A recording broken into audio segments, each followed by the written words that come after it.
Alors, on va aussi parler de la naissance naturelle qui peut se passer dans des salles nature qu'on trouve dans les maternités.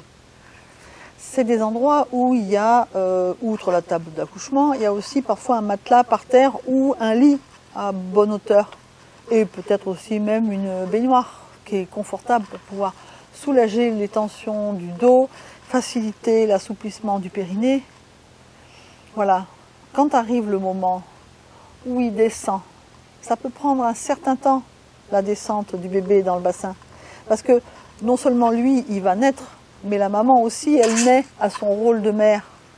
Quand c'est le premier, on ne sait pas ce que ça veut dire, à quoi on va s'attendre. Et là, parfois, on se rend compte qu'on va devenir mère, qu'il va y avoir plein de choses autour qu'on ne connaît pas, parce qu'on n'a pas le mode d'emploi. Et il y a parfois un moment où il faut respirer, souffler, se dire « oh là là là là là là », et ça prend du temps. Puis à un moment, on sent quand même l'appui du bébé sur le périnée. Ça tire, on a l'impression qu'on va exploser. Alors là, il y a un truc aussi tout simple, c'est de toucher sa tête. Parce qu'une fois qu'on sent le bébé au bout de ses doigts, on n'est plus dans la douleur, on est dans l'accueil. Et ça transforme. Ce que je voudrais vous dire, c'est que une naissance, c'est rare dans la vie d'une femme, même quand on en a plusieurs.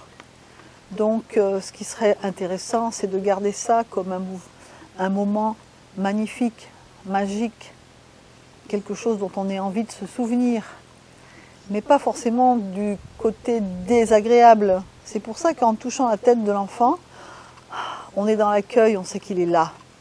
Il n'y a pas, bon, il va monter, descendre, ça va prendre encore un peu de temps, mais quelle importance, on le sent, on le touche, on le caresse du bout des doigts. Et lui, il sent aussi sa mère. Et allez, si en plus son père lui demande d'arriver vite fait, il va se dépêcher de venir.